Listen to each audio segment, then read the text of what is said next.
मौसम भी अब सरकार की तरह हो चला है। कब पलटी मार दे, कोई भरोसा नहीं। कल तक हम 42 डिग्री तापमान में झुलसने की तैयारी कर चुके थे। फ्रिज में बोतलें जम चुकी थी। घर में लस्सी का प्रोडक्शन शुरू हो चुका था। छत पर खाट डालकर गर्मी को कोसने का राष्ट्रीय कार्यक्रम बना लिए थे कि तभी बादल आ गए। ऐसे गरजे जैसे चुनावी सभा में भाषण दे रहे हों और फिर बारिश करके सारी तैयारी पर पानी फेर गए। अब जनता असमंजस में है।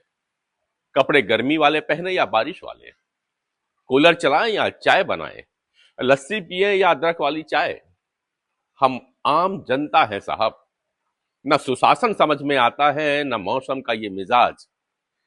अच्छे दिनों की उम्मीद में हमने हर बार समझौता ही किया है। गर्मी आई तो बोले चलो सह लेते हैं, बारिश आई तो बोले प्रकृति का संतुलन है, महंगाई बढ़ी तो बोले वैश्विक संकट है, पेट्रोल महंगा हुआ बोले देश हित में जरूरी होगा। अब हाल ये है कि आदमी अपने ही तर्कों से घायल घूम रहा है। कार और स्कूटर खरीदते समय किसने सोचा था कि ऐसा भी दिन आएगा। ईएमआई भर भर कर गाड़ी ली थी हमने ताकि लोग कहें वाह जिंदगी सेट है जनाब। लेकिन अब वही कार घर के बाहर खड़ी मुस्कुरा रही है और हम पेट्रोल के दाम देखकर पैदल निकल पड़े हैं।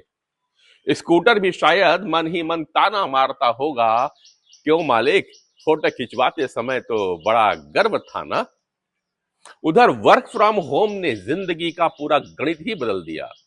पहले आदमी ऑफिस से परेशान था, अब घर में ऑफिस से परेशान है। अपनों के साथ रहते हुए भी अपनों से दूर हो गए हैं हम। बैठ के अब मीटिंग रूम में नहीं मोबाइल स्क्रीन में होती है। दोस्तों की महफिल अब कभी मिलते हैं पर अटकी हुई है। पहले चाय की दुकान पर देश बदलने की योजनाएं बना करती थी, अब जूम कॉल में यू आर ऑन म्यूट सुनते सुनते आत्मा मौन हो चली है। हंसी ठिठोली गाली नुक्कड़ बारिश में भीगते दोस्त अचानक की चाय, सब धीरे धीरे सपनों की बातें लगने लगी हैं। कभी कभी मन लगता है अच्छा होता पहले ही वर्क फ्रॉम होम कर लिया होता, कम से कम घर तो अपना लगता।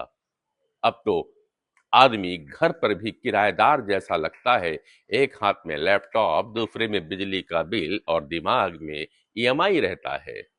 मौसम बदल रहा है, सरकारें बदल रही हैं, नारे बदल रहे हैं, लेकिन आम आदमी की आदत नहीं बदल रही। हर बार उम्मीद पाल लेना और फिर उसी उम्मीद पर चाय पीते हुए समझौता कर लेना।